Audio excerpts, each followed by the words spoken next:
Thank you very much, Joachim, for that presentation, for giving us a pictures, but also ideas of what is bioeconomy and where you see us going with this. Let me open up for comments, questions from the audience, including the online audience. We have a mic, so if you'd like to come around, if you'd like to make a comment, we can bring the mic to you. Give us your name and institution, and just go from there. And if not, I also have a question or comment of my own, but please. Frank? Yeah. It seems like it's a bit difficult to put boundaries around where the bioeconomy starts and stops in terms of our, by sector and all that. I was wondering if we were to try to assess whether these policies are actually making a difference in terms of triggering investment from the private sector or so forth. How are we going to capture that information? Because of this, the concept to me is a bit fuzzy to know when we're investing in that sector and when we're not, for example. Yeah, it's as fuzzy as digitization is, and you are right. The large investors, the most recent kid on the block is Thailand, $10 billion. Public investment plan for bioeconomy over the next 10 years. The German initial investment was 2.3 billion euros for 6 years to be renewed. And these investments are to a significant extent into R&D, but also blending investments in innovation circles of small and medium size startup companies. And I don't think the bioeconomy lends itself to a systems approach. A systems theory 101 would mean you have boundaries. You identify clear-cut boundaries. You wouldn't do that with digitization. So it's sort of a pervasive thing.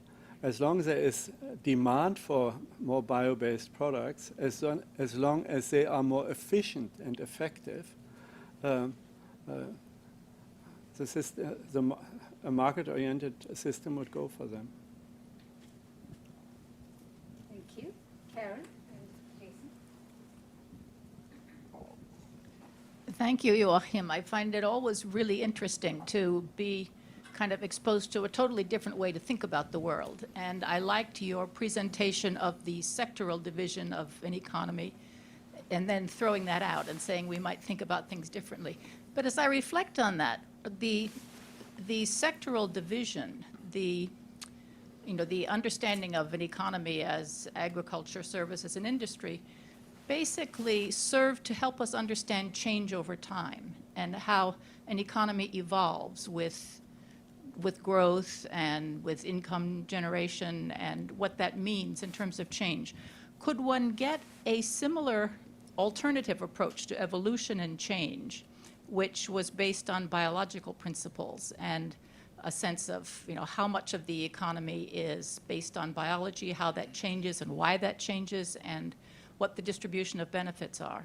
That could be quite exciting. Yeah, thank you. Great thought in your question.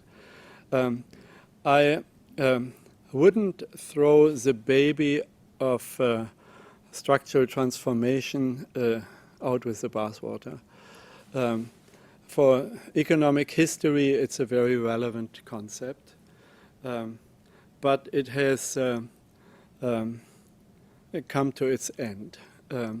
Looking at the picture from a global perspective, even in most low-income countries, the measurement of GDP shares of agriculture and so on are of limited relevance. The challenge in your question I find very interesting. If you do look at patterns of the bioeconomy, I only hinted at the typologies of bioeconomy, and we have another typology in a different in a different study. But I think the key structural criteria is a knowledge content combined with biological resource. The initial, say, an initial bio-based economy, I don't need to go back to Neolithicum, the bio share is very high. But the knowledge component, as we see it today, is fairly low. Of course, I mean, hunter-gatherers know lots of things, and early farming communities 12 to 14,000 years ago, that's not so long ago, also knew quite a bit. But the science-based knowledge share of a bio-based economy changes rapidly, and I think that would be a very important structural characteristic which we should track in order to see also opportunities for investment in enhancing the knowledge-based bioeconomy. Thank you. There was a hand up there. Thank you so much, Joachim. I was going to ask a little bit about life cycle analysis. You mentioned in your presentation sustainability concerns, emission reduction. What is your take on life cycle analysis and using life cycle analysis to draw the boundaries around that bioeconomy? Because we realize from biofuels, things we deemed as environmentally friendly, they may not be in the long run. So what is your take on life cycle analysis and the analysis using those type of approaches? Mm-hmm. You see, I think life cycle analysis is critical in the assessment of the sustainability attributes of bio-based products. And you cannot just look at the product and what you do after its use with it. You have to trace back the whole thing to the resource base, where it comes from and what can be done with it in the future. That applies especially to any assessment of bioplastics. You know, as a number of developing countries have recently, following the nice example of Rwanda, forbidden any plastic. You know, Kenya has followed, Senegal is considering it or has also started it. It's beautiful to travel through a country where no plastic bags are blown around by the wind, and where the fields are not covered with all that plastic dirt, which destroys so many fields in East Asia, China in particular. So yes, life cycle analysis is required, but the bioeconomy, there's a debate in Europe, circular economy or bioeconomy. I think that's nonsense. The bioeconomy is part of a circular economy, an essential part, but we also have elements of non-bio-based industries and products which can be circulated, including steel, remilling concrete. So I'm not against other materials, but the most important aspect of assessing environmental footprints in life cycle analysis is that you do it in the long run, factor in externalities and all the related energy consequences. Thank you. Suresh, you had your hand up. There's a mic coming. Thank you, Joachim, for a nice presentation and also educating us on this new area in a different way. And you have always been thinking ahead of your peers to some extent, and this is one of that. But continuing the conversation and the discussion, on one of your slides you put on 3 types of innovations, and I don't know whether you missed particularly the policy innovations with any particular reason, because you promote that. Related to that is I look at it from the capacity lens, whatever the topic that is discussed. And where do we stand? You mentioned Africa is behind a little bit and so on, and also they are making progress in terms of Rwanda plastics and so on. What kind of capacities that we should be thinking about in the national agriculture research systems in order for them to catch up in 10 years But I'm asking this question because the digitization as a kind of resemblance, and we have digital divide there. Are we going to have a bio divide here? And how are we going to fill that gap and do a quantum leap for African countries, for example, in this? Thank you for your first remark. I will put it right in there, the policy innovations. Sharp-eyed, Suresh, thank you. My cop-out response is I had it here, but no, it is one of the key innovations, which then drives the underlying forces forward. I'm actually optimistic about, on your second remark, I'm very optimistic about the innovation potentials, the decentralized innovation potentials in Africa. And the strength of the academic institutions. If you look at the new consortium of the 16 research universities of Africa, which has come together, and which Ernest Arete, the former Vice Chancellor of University of Ghana, is managing. If you look at the so-called Next Einstein Forum and network, with these wonderful schools bringing kids out of villages and slums into the best mathematical and physics training centers in Africa, trained by Nobel laureates and others.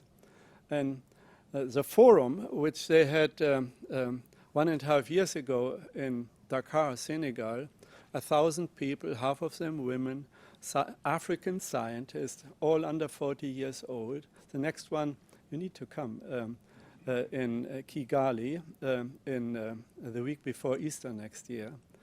What are these eggheads doing with their science? They solve problems. Smart agricultural technologies. I point to a colleague from Kampala who did his training in Princeton and is now an ag machinery technologist who has an automatic plastic gathering little three-wheeler around Kampala, which converts that plastic into ethanol and pulls farm machinery, or the drone intelligent system. So you will see a lot of small and medium-sized bioeconomy-related innovations in Africa. If, in particular, capital flows to them. But Africa has capital. And so that's why I would, with that background, I would argue I do not think this trend into a bio-based, more sustainable economic system will be a rich people's thing.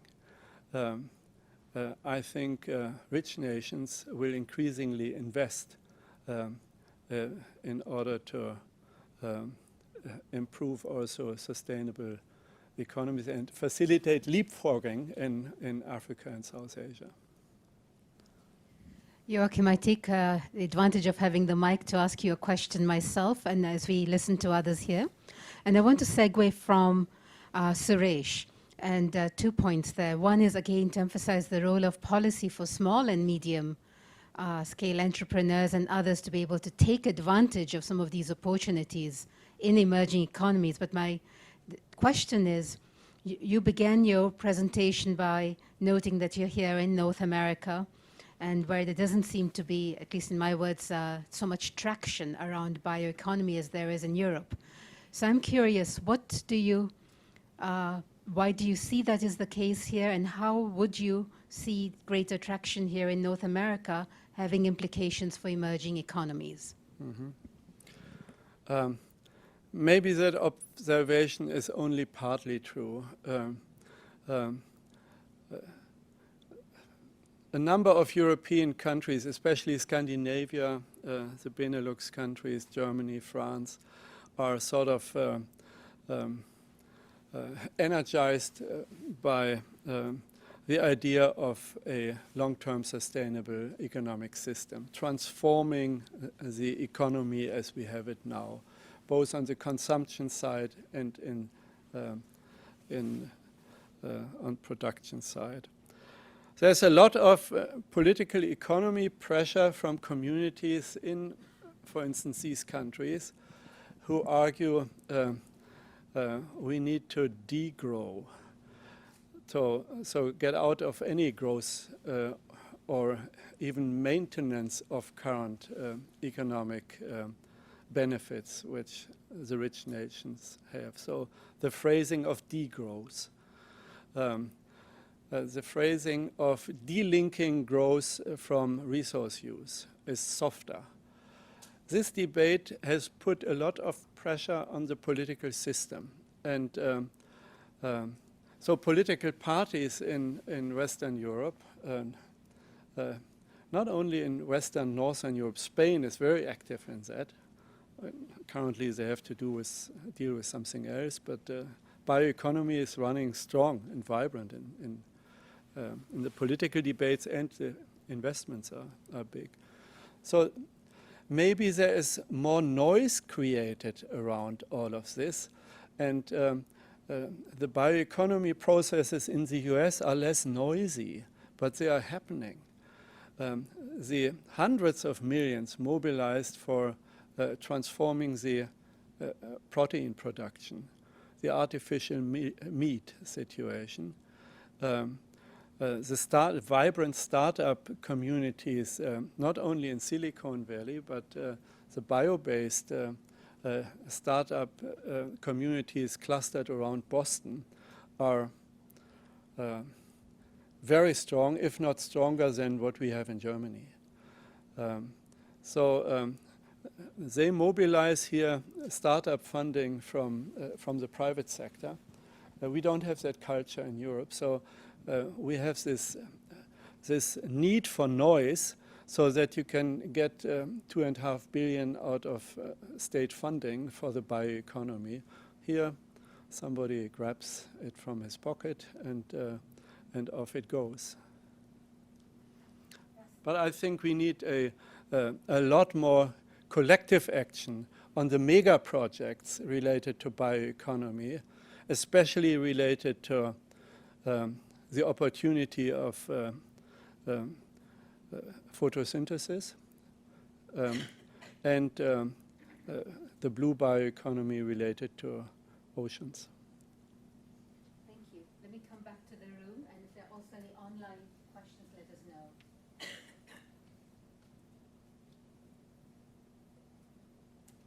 It's done. The IFPRI colleagues are never quiet. Thank you for being so kind. You don't need to do so. We have Will Martin here. Thanks, Joachim.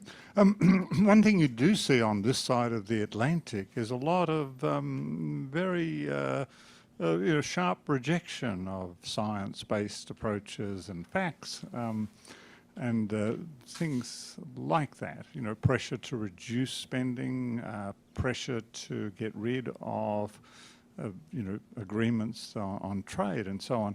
And I just wonder how you think we as an intellectual community should deal with that. Mm-hmm. I'm as concerned as you seem to just express it.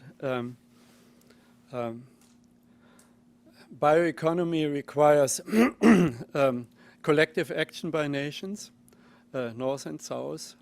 It requires openness for sharing science insights in order to open up opportunities for low-income countries, and not just your or my country first in the bioeconomy. And it requires trade in order to capitalize on comparative advantages.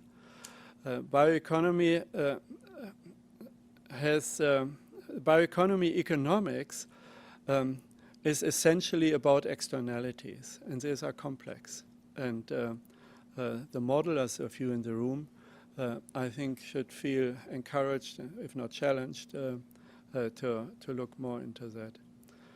I'm following the debates about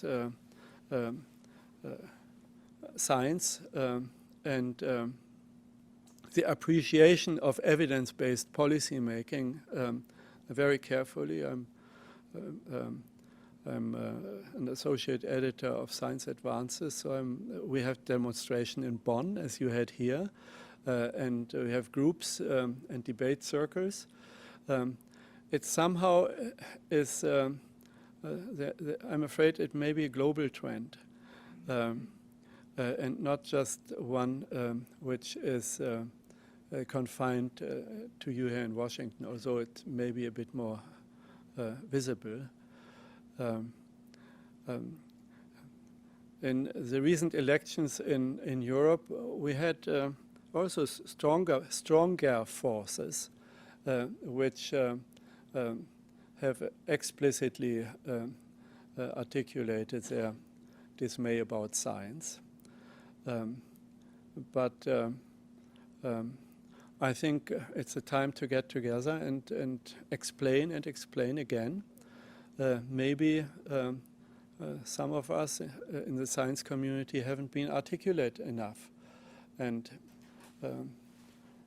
a good trend is that the global community of academies have formed 2 years ago a formal association. The 130 or 40 academies of science worldwide have now an inter-academy partnership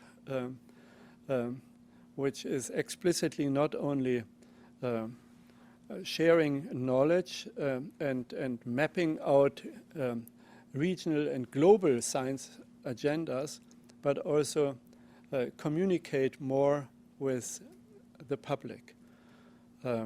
By the way, their first project is on the future of science in food, nutrition, and agriculture. First project of these big consortiums. We were confronted in the German Bioeconomy Council with a lot of critique that bioeconomy is this or that, that is a Trojan horse on GMOs, or this is cutting our beloved forests and putting it into buildings and so on. What was very important then was that we held town hall meetings. We invited openly in cafes in the Berlin Museum of Natural History, coffee hours, and had extensive time-consuming dialogues with the civil society organizations. And things calmed down. So I think we need to be prepared to listen and not only to pontificate. Any further question or comment from the room? If not, I'd like to ask Joachim to comment for one moment on the private sector, because you did mention that in terms of, do you see the private sector driving the innovations, and are they too far ahead of the curve to be able to actually yield the welfare benefits to the economies? Yeah, thank you, Rajul. All this stuff here is private sector. The basic research behind it, however, is public. The lignocellulosic innovations to make wood products which are as strong but elastic as steel is, that has both public and private in it. These prototype biorefineries, that's this picture there, which produces specialty chemicals out of bio-based products and recycled products, started with 3 or 4 in Europe. I think we have in the several thousands now, no longer prototypes, but big ones. Not listed here is a front runner in the dirtiest industries that we have. That's the pulp and paper industry. And there is a beautiful innovation coming from within because they saw it coming, that they would be under huge pressure. So some Scandinavian pulp and paper industries have converted themselves into smart filter systems, no longer polluting rivers, but using it all. And that technology is now spread around the world. So the big things are at implementation stage, actually private sector. But the role of public is in the field of research. We have, for instance, in Germany, 4 cluster areas with universities coming together, such as in the southwest, Stuttgart, Heidelberg area, or in the northern west where I'm located. And all these have some private sector linkages, but essentially we are training people which go then into the private sector. And many of them have global connections because it's an export industry. I don't know why I didn't have this time in my presentation the partly decompostable car. There are lots of car parts which are now bio-based in the leading car manufacturers. Why? Is this a gimmick? Apparently people want it, so let them do that. And the life cycle analysis of these parts, engine cover, bio-based plastic doors, and the whole interiors, whether manufactured in Brazil or Germany, it's already there. Joachim, as always, you enrich us, you challenge us, you make us think, and you will go back and we'll look more at your PowerPoints and absorb them. But I think we are all feeling very welcomed to take part in the summit in April, 19 to 20, you noted, in Berlin. So I think we should all feel welcome to go there. Please join me in thanking Joachim. Thank you.